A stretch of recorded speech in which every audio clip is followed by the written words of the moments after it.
Hello, hello, everyone. New Paradigm Astrology friends. My name is Sandra Nicolaisen. I'm here today to talk about Mars. As I said, I would. This is going to be my second video about Mars. And the reason I like to talk about Mars is it's because it's such an intense planet that will, if we know how to use it right, it's going to help us to achieve things, right? It's going to allow us to move towards the things that matter most to us, because you have the intention, you have the action, and then you have that intentionality that will allow you, us, to go get something.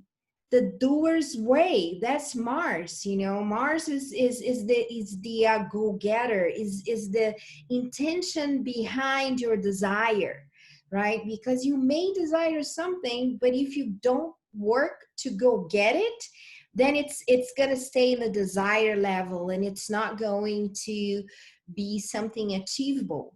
So Mars doesn't really care if he is pursuing something that it's long lasting. But of course, if you think about its best expression, it's always going to be working with a plan, working with a direction, working with a goal, and all these big achievers, these performers, these entrepreneurs, people that make a lot of money, they have to have a good Mars.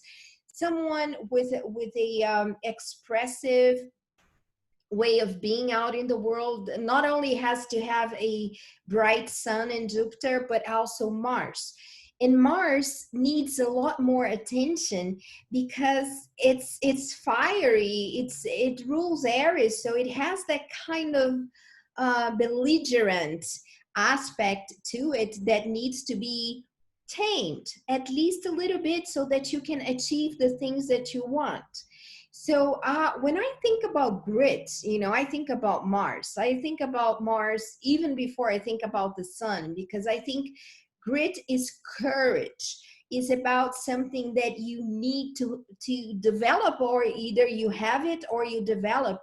Sometimes you see a lot of people that grow up as a shy person, and then when they become teenagers, or after teenager years, when they are still going after their skills, right? Because Mars has a lot to do with going after the skills.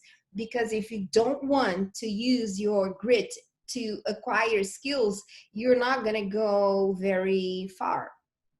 It doesn't matter what kind of uh, uh, skills it is. If you want to have let's say, an ice cream parlor, which is something that doesn't really need a lot of intellectual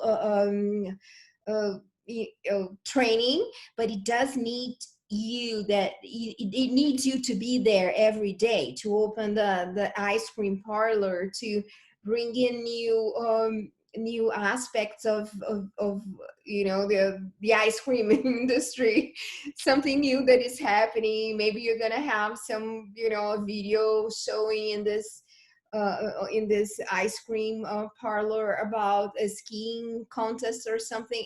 I'm just like being creative here.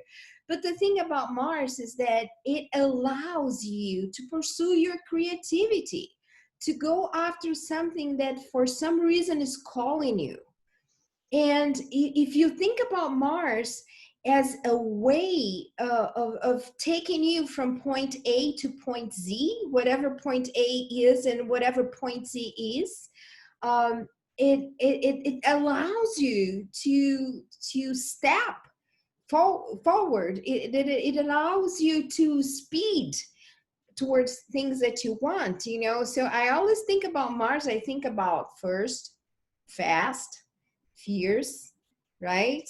Um, uh, uh, Competitive. The competitive aspect of Mars is super important, because if you don't want to go to a place where competition is, you can stay in your safe ground, which Mars also can take you to a safe place in your life. But as long as you do some work, as long as you burn some energy, as long as you as long as you allow yourself to be driven by that fiery energy inside of you. So Mars is really the fire starter.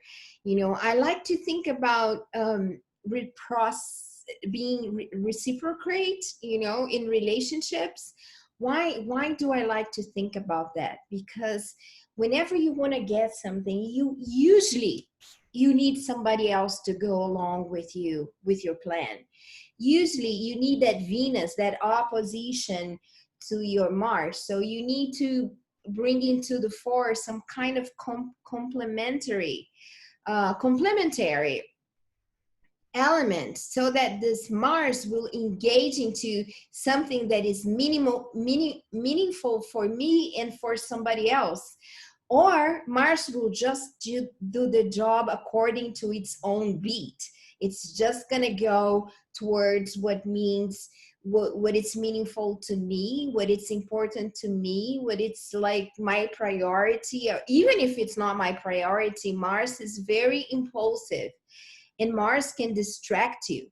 Like Mercury can distract you from the mind, Venus can distract you by your relationships, the moon can distract you by your feelings, Mars can distract you by your impulsiveness. You know, like let's say that I'm here working with you guys now, and I'm you know, I have my mind on something else. I want to go to the beach, or I have to do something that requires fast action. I could not be focused. So one of the challenges for Mars is focus, right? And then you will find Mars being more focused depending on the sign where you will find Mars in your chart.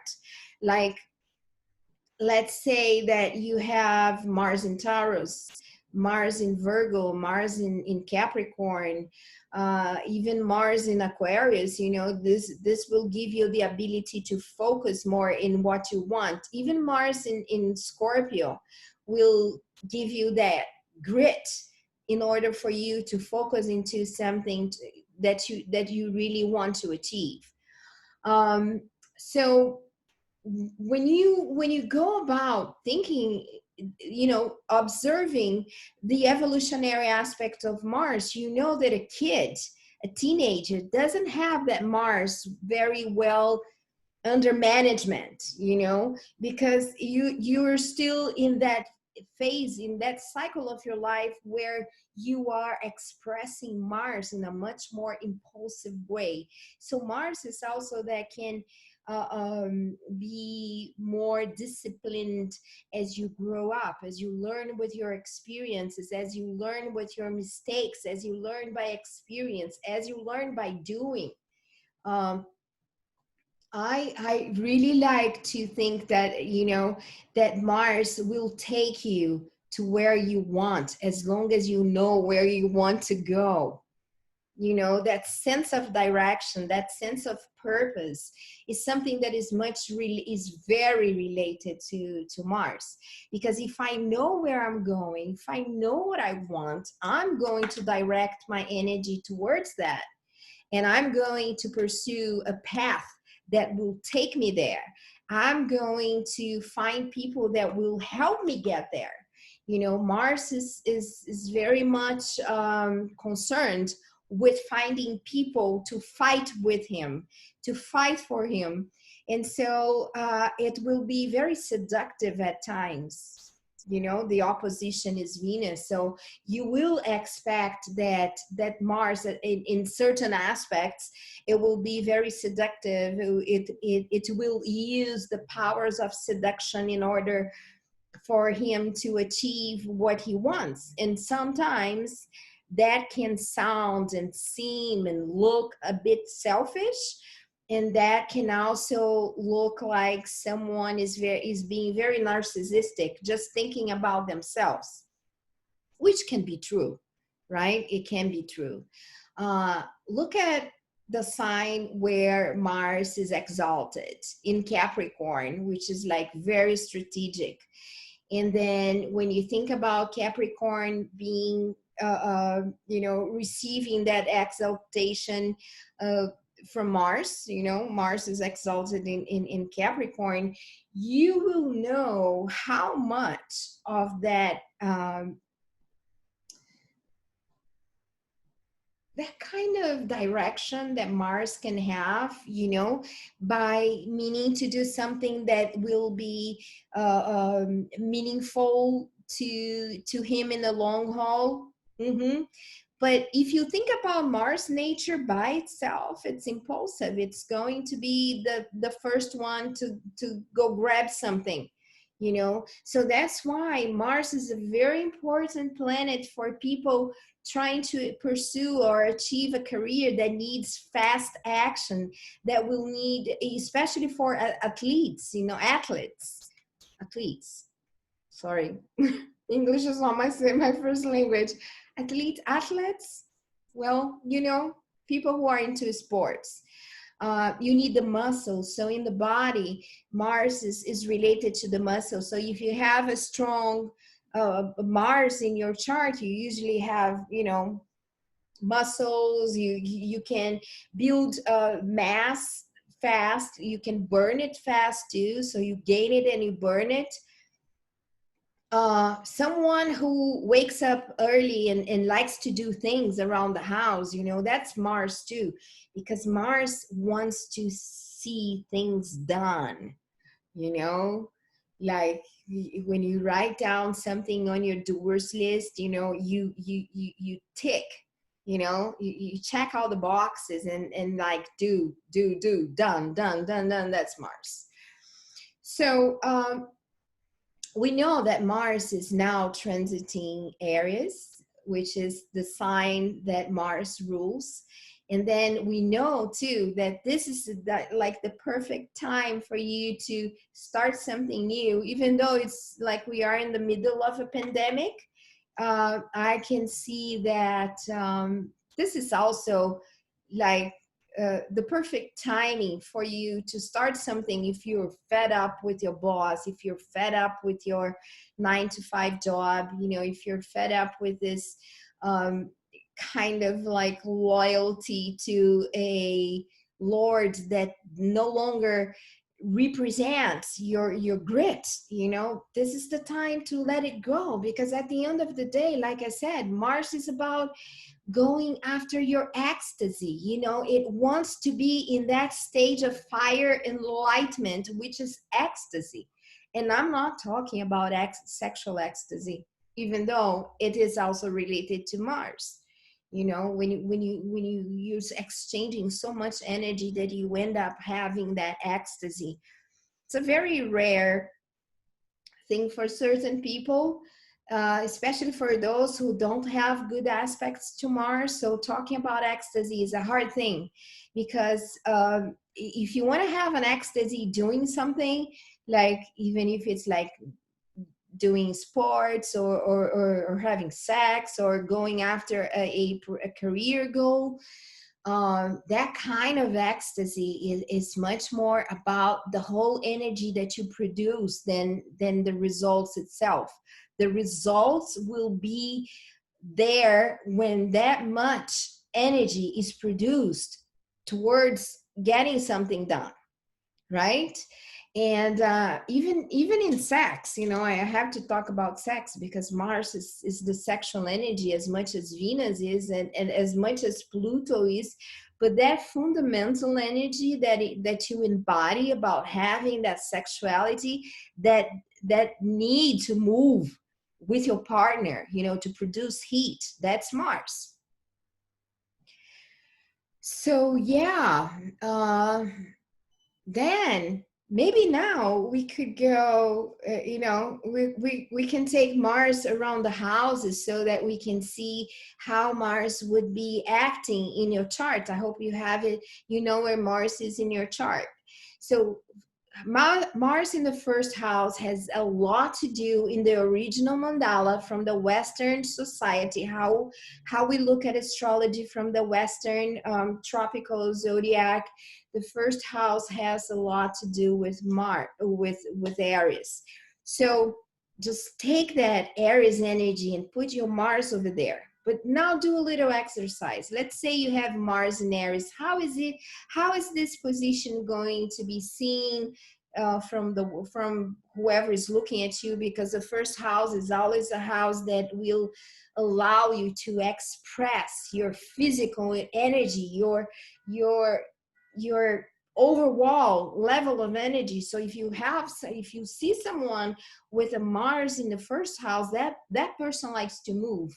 It's either doing exercise, or it's either expressing themselves, and the quality of the sign, because the signs are the psychological aspect of the planet. So let's say you have Mars in Scorpio in the first house. Oh my God, what a person, huh? As soon as you look at that chart, you don't even know what your client is or your friend is. But if you are coming across someone who has Mars in Scorpio in the first house, you already know that person is like unleashing a lot of energy. It's going to be a very sexual and sensual and, persuasive, persuasive, persuasive, persuasive type of person.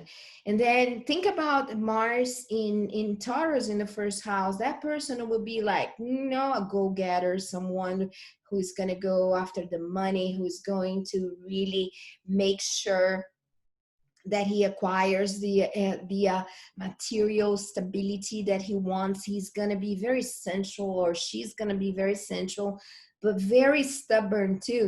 When they design a path, they will follow that path. We're still looking at the first house, Mars in the first house in Aquarius. That's a person who is a connector, who is doing a lot of connections, who is like putting people together, starting new endeavors, doing science or doing connections, or starting a startup, a non-profit organization that will make a revolution in some kind of area, some industry, or some social endeavor. Mars in Capricorn in the first house, who is very much of a person who has established themselves as seen from the outside, or the way the person wants to project themselves as someone very ambitious, someone with a very clear and steady path.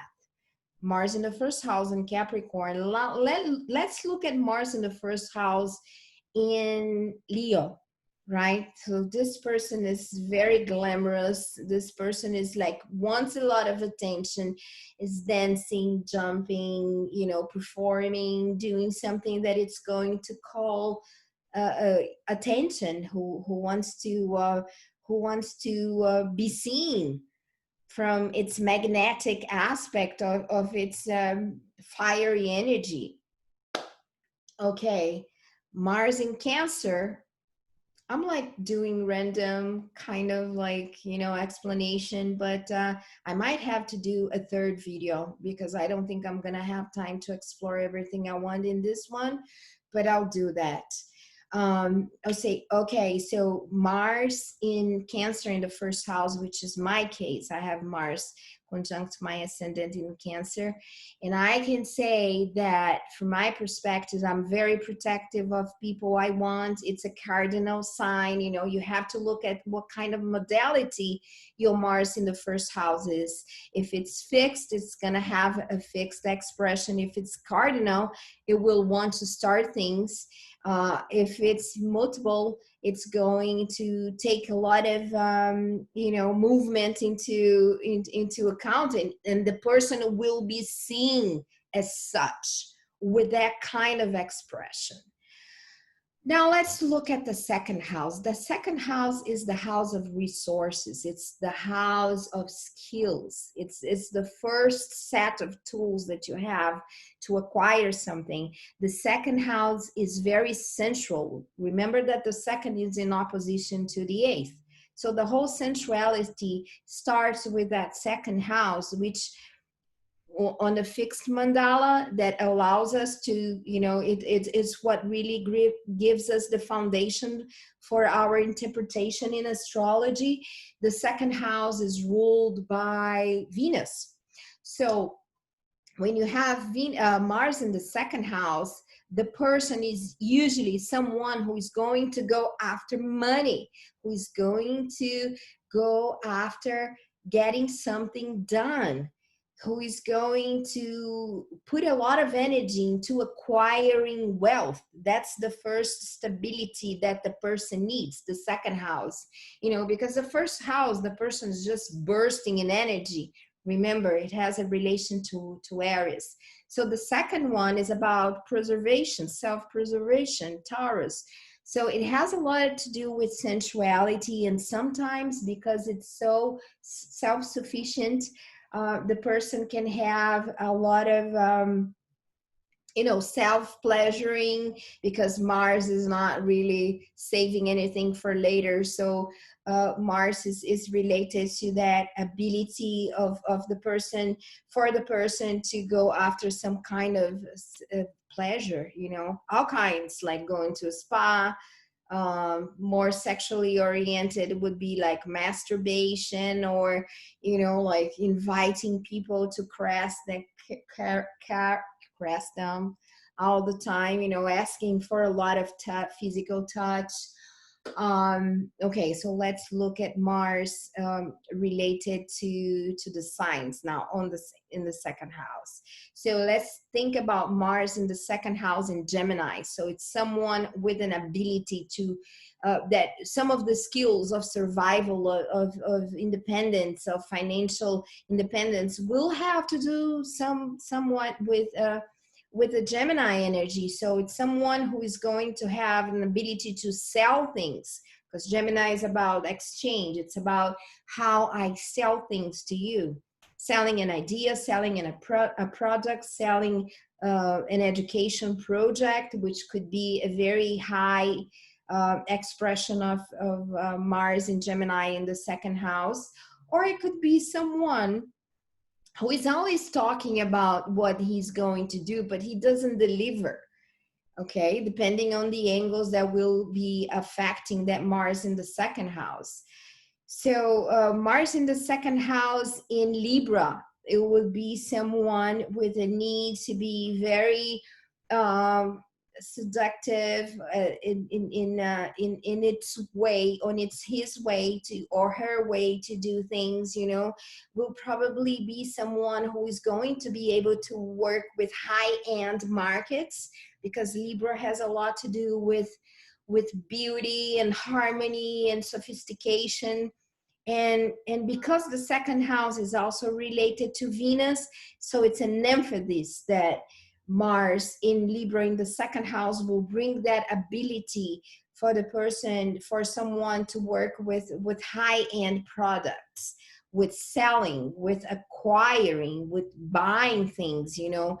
Someone with Mars in Libra in the second house will be very interested in buying clothing that will have, you know, high-end look, that's something that will last, you know, something that will have a nice tag, you know, Versace, Coco Chanel, you know, Hugo Boss, all of those branded clothing.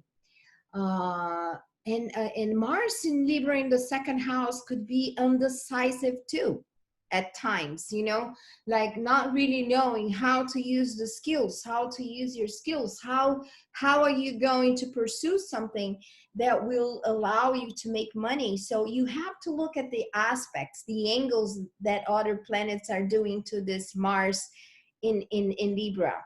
So Mars in, let's see, Aries in the second house. Mars in Aries in the second house is someone who might start a bunch of different projects. You know, you have no guarantees that they are going to last, but they are gonna launch. You know, they launch, and then usually they need someone, a support system in the back, to give maintenance to that project that Mars in Aries has started. Mars and Aries in the second house, but this is a go-getter. And this is someone who is going to have lots of different uh, activities in its CV, you know, in its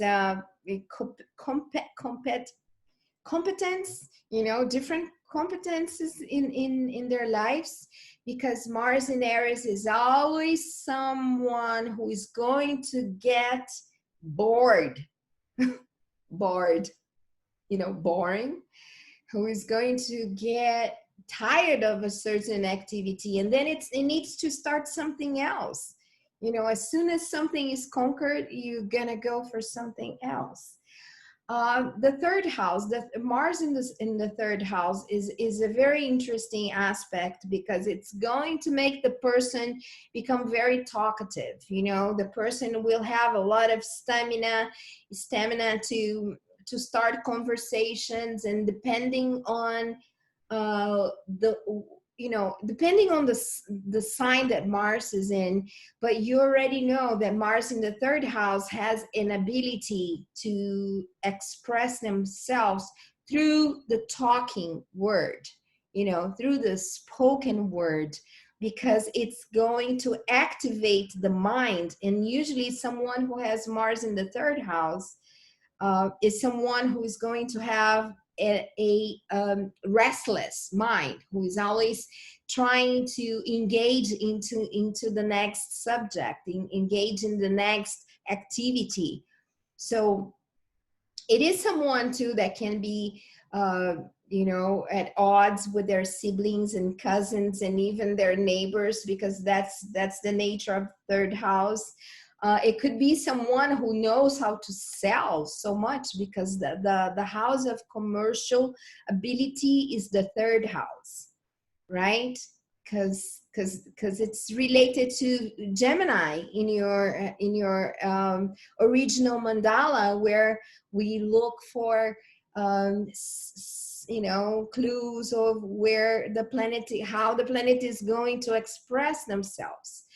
Now, if you have Mars in Capricorn in the third house, Mars in Capricorn in the third house can be the strategist of the zodiac, because it's going to communicate, but it's also going to communicate with a sense of direction, as Capricorn is expected to do, right?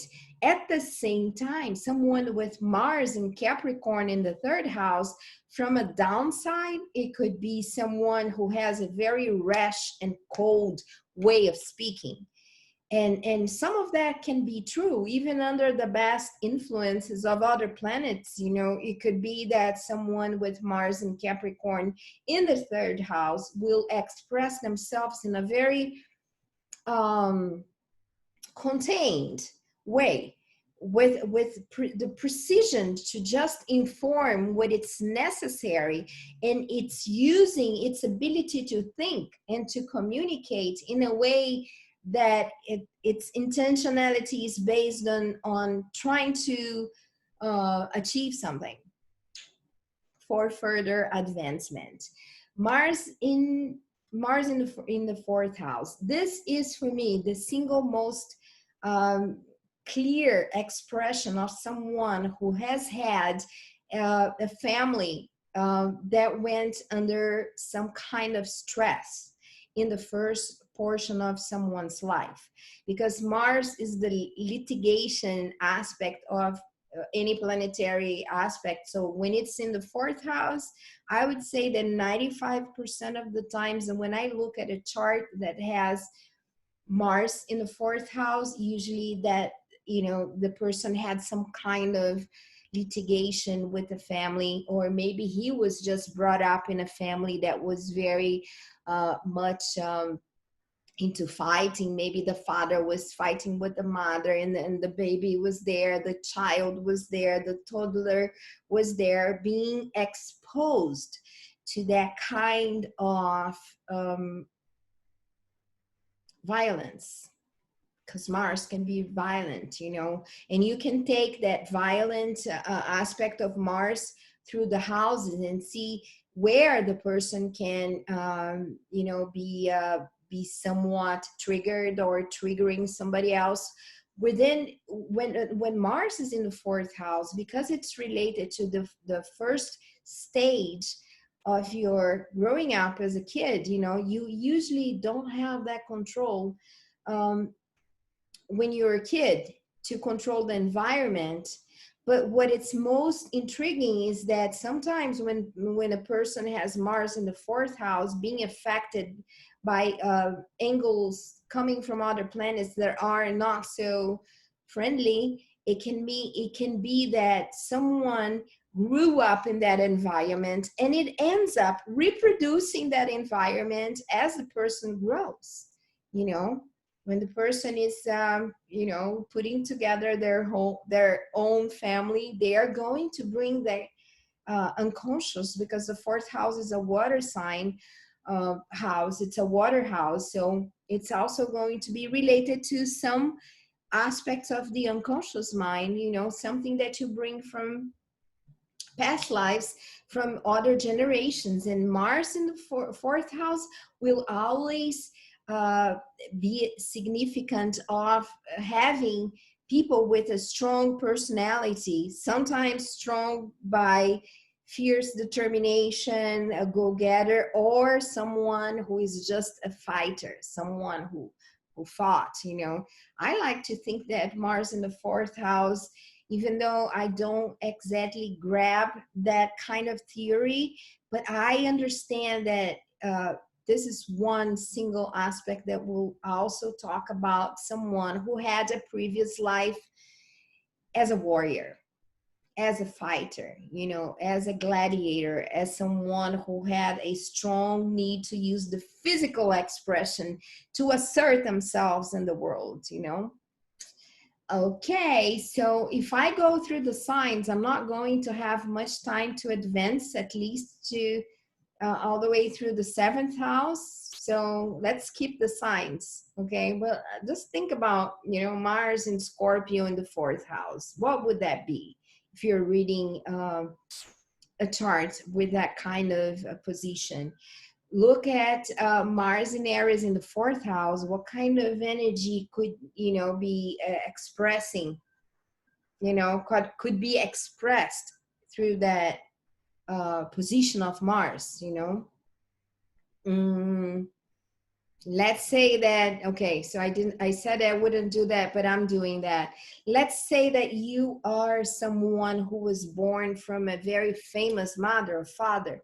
Maybe you have Mars and Leo in the fourth house, and you're gonna have to like work your way through that to find your own you know, self-image, because someone in the family, you know, when the person you're reading the chart has Mars in Leo in the fourth house, it's going to reflect some very powerful person that maybe achieved some kind of notoriety up, you know, in society.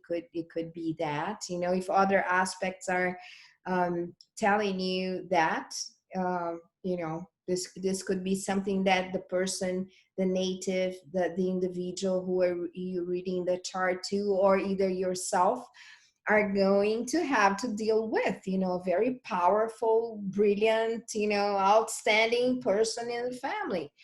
Like, let's say your grandfather was a politician, your grandfather was a painter, famous painter, you know, like you come from a family that has had some distinguished personality, person with a strong personality. Um, okay, so Mars in Pisces in the fourth house, you know, like very, you know, you could have a kind of descendancy from people who are very much into um, spiritual life, maybe way too immersed into something of the religious front, you know, or someone who really did not give you the stability for you to know who you are, because the fourth house is a cardinal house and it has a lot to do with identity. You know, I find that all cardinal signs have a lot to do with identity. And the fourth house is like, who am I in this family? I am in this family as a babe, but who am I? What am I here to do in this family? What kind of role am I here to unfold? Maybe the person with Mars in the fourth house with good aspects will be that person who will guide the family to shift their energy to a more precise directive kind of expression. It could be like the game changer in the family, someone who leads the whole family. Okay. uh Mars in the fifth house. Mars in the fifth house, it's going to reflect a lot of that self-expression. Like, I am very important to myself. Mars is already about me. Me first.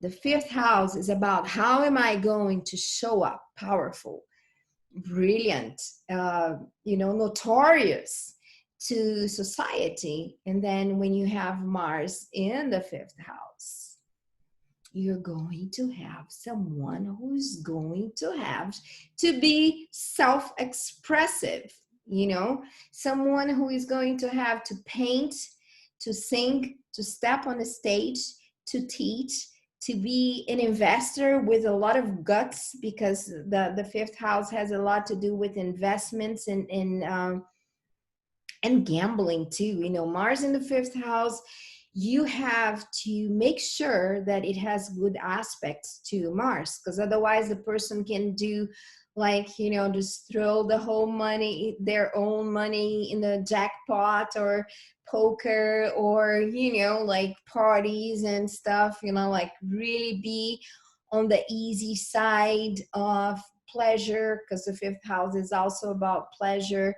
And then the person, can have all that beautiful potential, but that potential has some kind of blockage if that Mars is like too self-oriented, too narcissistic, too oriented towards just being in the leisure side of their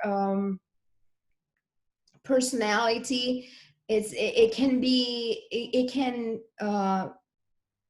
tricky. I love Mars in the fifth house. Your kids are going to be independent too, because the fifth house has to do with your offsprings. Or you can, when you have Mars in the fifth house being receiving a bad aspect, you could have kids that are fighting in the streets, or maybe he's fighting with you, not allowing some kind of peace to take place. Someone with a lot of energy, restless, is always doing something, is always looking for entertainment is big time fifth house.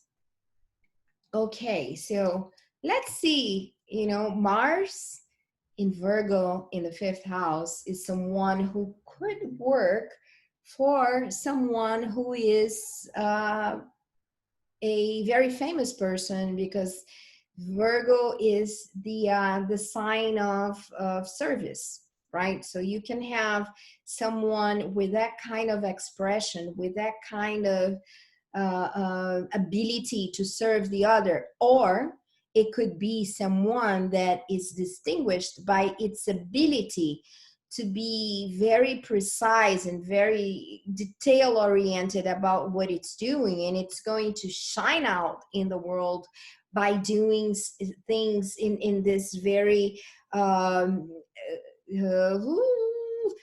what's the word for that, in a very precise, but there is another word that is not coming to my mind, but like Virgo has that kind of nobleness. It comes from Leo, right? I mean, if in the unfoldment of the zodiac, that Virgo comes after Leo, so it has already lived in its previous evolutionary process, through Leo.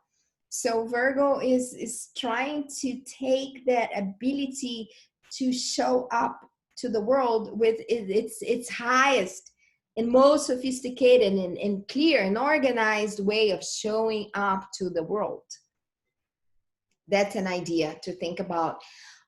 Let's think about Mars in Libra in the fifth house. So I like to think that this person is very sophisticated. It could be someone involved in the movies, someone involved with producing a lot of sensuality, producing a lot of seducing, producing a lot of beauty, right? Because Libra is all about beauty, sophistication, seduction, So Mars in Libra in the fifth house can bring that expression, which is very seductive. Mars in Scorpio in the fifth house, which is very sexual too, because the fifth house is the house of romance, is the house of courting someone, like when you're at first stage, you are infatuated, you're producing all that candlelight, everything that is so related to seducing, and if you take Scorpio to that level and also to the level of creativity, it's going to be a very strong expression. Let's say that you have Mars in Capricorn in the fifth house, so it's going to be someone with a very with an expression that could be stored, in its depth, and it takes a long time to open up. It can be a late bloomer for its creativity, for its sensuality, but it's like steady, it's steady moving towards self-expression. And then once it gets there, it doesn't fade. It stays, it holds. Okay, because the fifth house is the house of shining. You shine, you recognize. And once you have Mars, which is the planet of going to get something in Capricorn, the person is always like measuring. It's, the person with Mars in Capricorn in the fifth house will think about what they're going to, sorry about this. I am in Miami right now, and I don't know if this is the fire. I'm in the 12th floor here, ocean view, but we still hear the fireman. Well, hopefully he's taking care of someone who is going to be fine. Okay, I think I lost myself, but let's move to the sixth house, and I'm going to wrap up this explanation, this video about Mars in the houses, and I will do another one, promise you guys and you girls, in the upcoming week. I will do that, or maybe I'll just finish this one and start talking about the second portion from the seventh house to the 12th house. I'll do that, and then let's see how we can share this. So the sixth Mars in the sixth house, I find the sixth house to have a lot to do with being an employee, and Mars is the entrepreneur. And entrepreneur is someone who doesn't like bosses. But when Mars is in the sixth house, usually the person submits her own energy to be someone employee. Someone employee, but it's not comfortable in that position. Whatever sign Mars in the sixth house is, that person is never really comfortable being an employee, because Mars is someone who likes to say, get out of my way, let me pass. I just want to go get what I want to go get, and having Mars in the sixth house can have that kind of energy where you want to do things, but someone is stopping you. And then it can become a fight.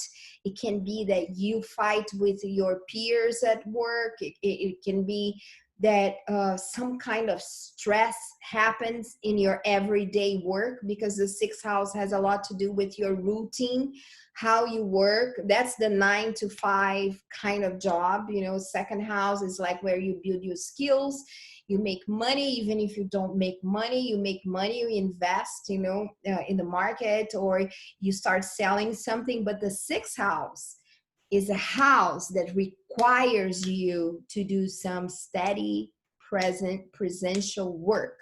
So it can also be that this type of work stresses you so much that you can become ill, that you can get sick, you know, that you can develop some kind of like headache, sinus, you know, because Aries and Mars rule. They rule the skull, the head. You know, mostly the head, and anything related to sinus, anything related to having migraines. That's all related to Mars. So Mars in the sixth house, you can ask, you know, if someone asks you, so how is my health? You can say, well, you have Mars in the sixth house. Do you have migraines? You know, do you get ill?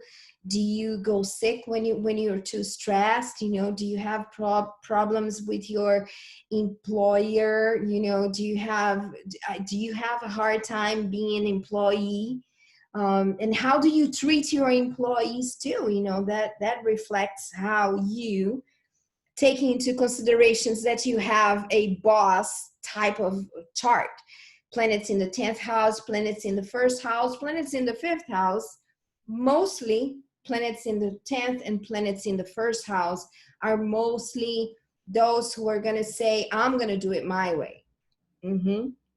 But maybe you start doing it somebody else's way in order for you to evolve and be your own boss. That's also an expression of Mars in the sixth house, right? Because you might learn something by doing. If you don't want to go through university because you're not really there yet, ninth house, you just did some kind of training, you know, training and development, third house. You have some kind of creativity. Let's hope you do, fifth house, and then you get a job, sixth house. You know, 9 to 5. And then when Mars is there, you're going to say like, oh my God, I'm going to work towards my independence, because Mars is an independent planet. So it really doesn't want to work for somebody else, even when it's in the sixth house, you know, who is more the house of being a servant. It doesn't want to work for anyone. Well, you know, if I could, I would just like make this become a hour-and-a-half video, but it's too long. So I'm gonna stop here and make another video. Hope you learned something.